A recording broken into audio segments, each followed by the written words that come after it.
Olá, amados irmãos e irmãs, sejam todos muito bem-vindos ao nosso novo quadro Meu Amigo do Céu. Eu sou a missionária de vida Karina e toda semana eu vou trazer um pouquinho da história de algum santo da Igreja Católica aqui para vocês, seja no Instagram, no Facebook ou no YouTube. E para inaugurar o nosso quadro, ninguém mais, ninguém menos do que o nosso patrono Santo Tomás de Aquino, doutor da Igreja e doutor angélico. Mas antes de entrar na vida de Santo Tomás de Aquino, mesmo que pareça óbvio, eu gostaria de explicar um pouquinho para vocês o que é ser santo, porque nós temos e contamos com a intercessão dos santos, por que eles são tão importantes na nossa vida. E por que eu gostaria de explicar sobre isso? Porque recentemente eu vivi uma experiência que falou muito comigo no meu coração e quando esse quadro foi dado a mim, para vir falar sobre algum santo da Igreja Católica, na hora o Espírito Santo me lembrou disso que aconteceu comigo. No final de 2020, uma conversa com uma amiga minha que eu não via há muito tempo, ela me disse que ela estava com muita dúvida sobre a Igreja Católica, sobre a Igreja Protestante, porque a mãe dela é batizada na Igreja Protestante e ela é batizada na Igreja Católica. E ela me disse que ela estava pensando em se tornar protestante porque ela estava começando a achar a missa chata e no culto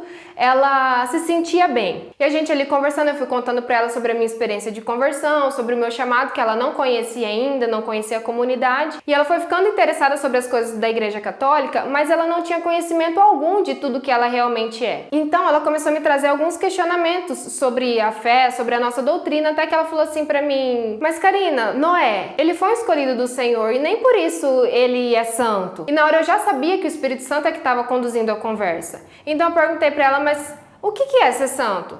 Você sabe o que é ser santo? Por que um santo ele foi declarado santo? E ela ficou pensando, acho que ela se pegou de surpresa, com a minha pergunta. E eu já tinha certeza da resposta dela, que eu acredito que seja a resposta de várias outras pessoas. Ela falou: santo é alguém que não peca. E ali, inspirada, impelida mesmo pelo Espírito Santo, eu falei pra ela: não, ser santo não é isso. Santo é um pecador que ele não desiste de lutar para vencer o pecado todos os dias. E todos nós somos convidados a essa santidade, como diz o Catecismo da Igreja no parágrafo 2013, não importa o estado ou ordem, ou seja, o chamado à santidade é a leigos, a consagrados, a religiosos, padres. E é o que está em 1 Pedro 1, 15 e 16. A exemplo da santidade daquele que vos chamou, sede também vós santos em todas as vossas ações, confirmando o que Deus disse lá em Levíticos 11, 44. Sede santos como eu sou santo. E essa santidade, ela precisa ser buscada todos os dias, como o Catecismo da Igreja Católica nos diz no parágrafo 2028.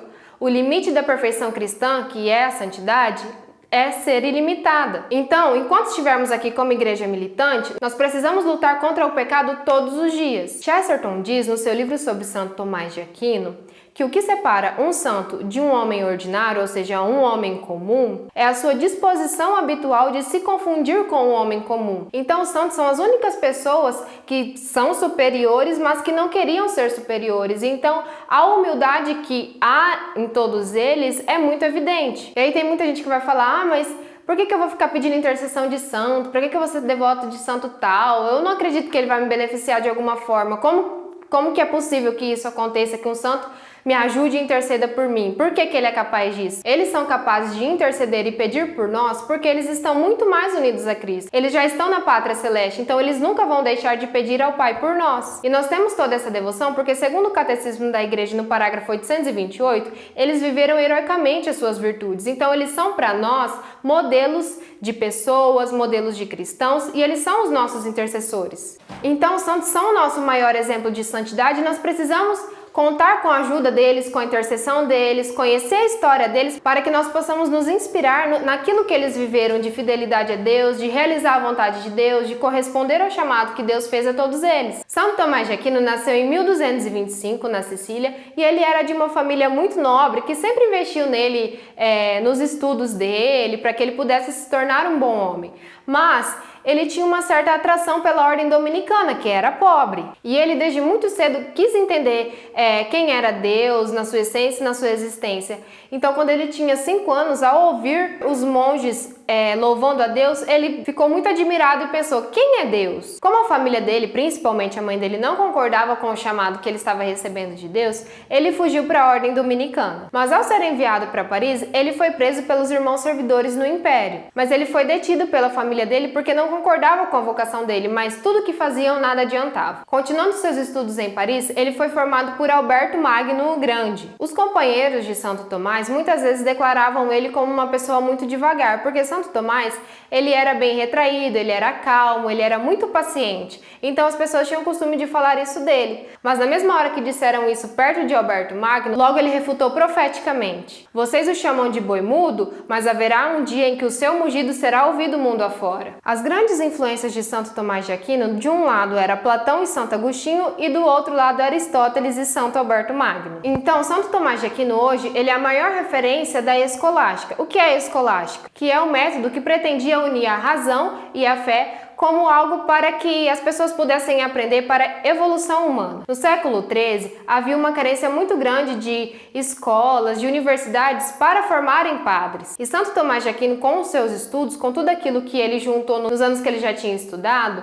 ele foi professor em várias dessas universidades cristãs. Nessa época, os acadêmicos, eles queriam que a filosofia pagã fosse a primazia, fosse o centro de tudo. Já Santo Tomás de Aquino queria instituir a teologia cristã.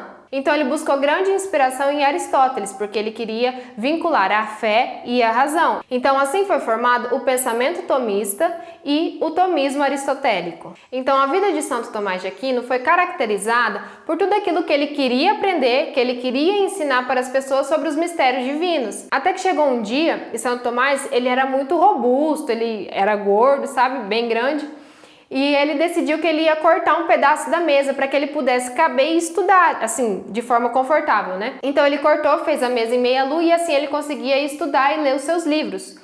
Hoje, Santo Tomás de Aquino tem mais de 60 livros e entre eles a Suma Teológica de Santo Tomás de Aquino, que nós utilizamos muito aqui na comunidade Ruá. Por exemplo, nós temos a Escola Angélica Santo Tomás de Aquino, pois ele é o doutor angélico. Então, nós utilizamos muito a Suma Teológica dele para ensinarmos sobre os anjos, sobre todo o mundo angélico. Então, Santo Tomás de Aquino ele é um dos principais, um dos maiores doutores da Igreja Católica. Uma das experiências místicas que ele viveu foi um dia ele estava na capela e o sacristão percebeu que ele estava demorando um pouco para voltar. O sacristão foi procurar por ele, chegou na capela e ele estava levitando aos prantos em oração diante de um ícone de Jesus crucificado. Segundo o relato, Jesus disse para ele: escrevestes bem sobre mim, Tomás, mas que recompensa esperas que recebas? E Santo Tomás disse para Jesus: nada além de ti, Senhor. Depois disso, Santo Tomás abandonou todos os seus estudos, mesmo que o seu secretário implorasse para que ele voltasse, pois tudo aquilo que ele escrevia e falava era muito importante para todos. Com o secretário implorando muito, um dia ele respondeu: eu não posso voltar, porque tudo que eu escrevi não passa de uma palha para mim depois de tudo que eu vi. Ou seja, ele teve uma experiência mística com Jesus muito forte, com aquele ícone de Jesus crucificado. Mas ele nunca escreveu nada sobre isso, nem nessa experiência e nem em outras. As outras experiências que Santo Tomás vivia e as pessoas sabiam, quanto mais as pessoas queriam divulgá-las e contar para outras pessoas, mais ele queria ocultá-las, porque ele era humilde. Santo Tomás não gostava de holofotes. Então, toda a história de Santo Tomás de Aquino, inclusive essa experiência dele, nos mostra que se nem ele, que escreveu tantos documentos, tantos livros, não conheceu inteiramente a Deus e achou que tudo aquilo que ele tinha escrito era simplesmente palha, imagina nós. Nós precisamos todos os dias buscar sermos santos, buscar conhecer sobre a doutrina da igreja, nos aprofundarmos nos mistérios divinos. Então é viver um PHN todos os dias. Por hoje eu não vou mais pecar, e assim nós chegaremos ao céu. Então que Santo Tomás de Aquino interceda sempre por nós, pelos nossos estudos, para cada dia mais conhecermos e entendermos Deus na sua essência e na sua existência. Então esse foi o nosso quadro de hoje sobre Santo Tomás de Aquino. Espero que todos vocês tenham gostado. Se você gostou desse vídeo, deixe o seu like, se inscreva no canal, ative o sininho para mais notificações e comente aqui embaixo alguma sugestão de vídeo, algum santo que você gostaria de conhecer sobre a história dele, que eu vou trazer aqui um pouquinho para você. Santo Tomás de Aquino, rogai por nós. E lembre-se, vamos juntos ser um sopro de vida no mundo. Salve Maria Imaculada!